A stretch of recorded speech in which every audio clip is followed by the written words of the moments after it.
Here's a quick video of what happens when you run the 120 billion parameter Nemotron large language model locally, but not using any, I guess, quantization or optimization for your hardware.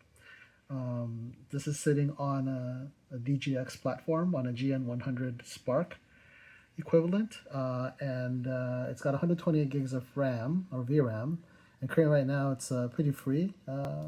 It's only using 5 gigs, but this is what happens when we ask this model, which is loaded into memory, what happens when we want it to tell us about a Tyrannosaurus Rex. So it's spinning up.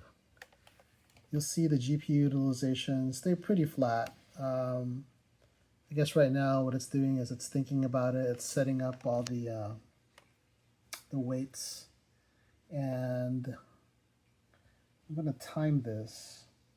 It's 5:04 p.m. right now, so let's just see how long it takes before prefill or time to first token actually begins.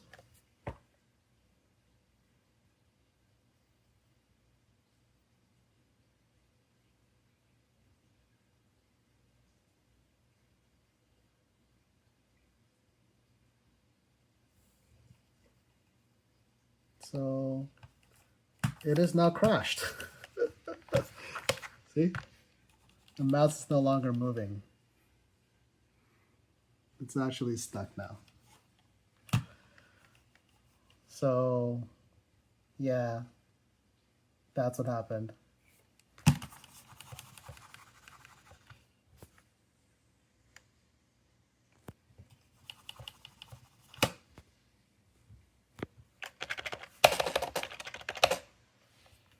Let's Control C out of it, see what happens, see if it works. Oh, there we go. It jumped to 90 gigs or 75–80%.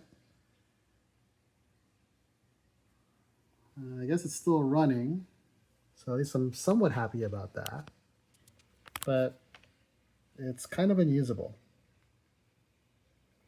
It is now 5:06, so that's 2 minutes, and we still haven't had a single prefill. Or I guess, sorry, let me rephrase. We haven't had a single decode.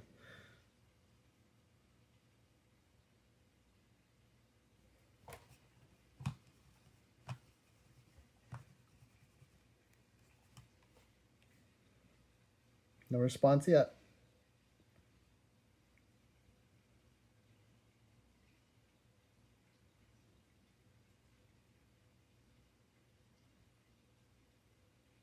If you're wondering why I decided to do this using Ollama, well, because earlier I did it using OpenWebUI, and it completely hung the system. I had to reboot, like hard reboot. So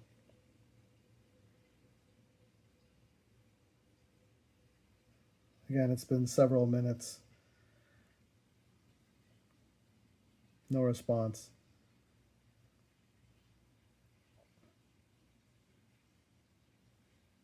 So I'm gonna just stop the video now and update later. I'll probably leave it in the description for how long it actually took before any kind of information popped out.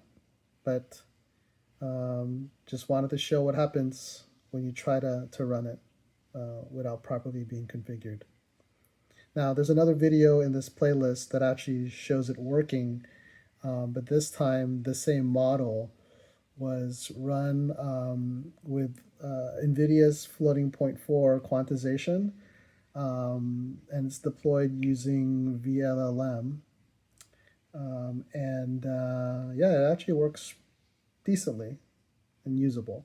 But yeah, I'll place the link in the description as well.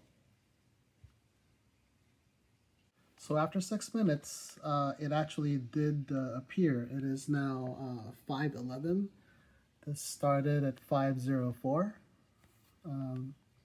And I'm happy that it didn't crash, but at the same time, it took 6 minutes, and not a lot of people are going to be patient doing that. And memory is still at roughly 80% usage. But look at that CPU utilization, right? There's nothing else I can really do other than just watch for the result. Now, if you are using a DGX system and you're not really using it for day-to-day use, meaning you're just using it, you're SSHing it or using it as you're probably not going to use it for inference, but you could. More likely, you're going to be using it for training or fine-tuning. It could work because you're not doing anything else, but is anybody really going to wait 6 minutes for the first response? That's a little questionable. I'm going to ask it another question. I'll say, tell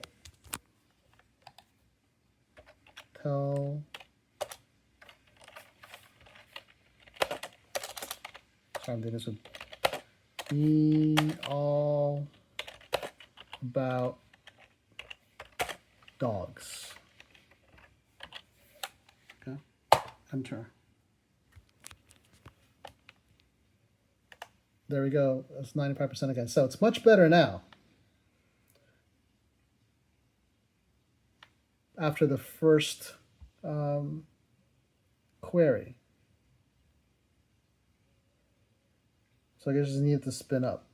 And I guess the first response is when you actually try to get it into memory. And the second time you use it, it's better because it's all loaded in.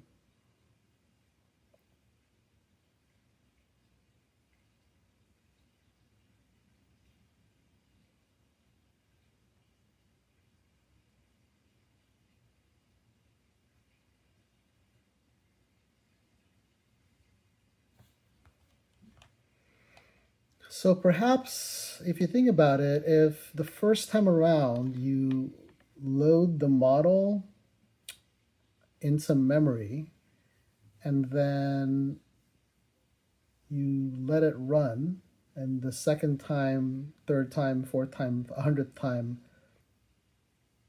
it functions like this, it could work. It really could. If maybe you are more patient than most people, you could probably live with what looks like 5 or 6 tokens per second. I don't know if I could, but if you really needed to, I guess you really could. So there you have it. Nemotron 120 billion parameter model with 1 million token context window running on a 128 gigabyte of RAM DGX system.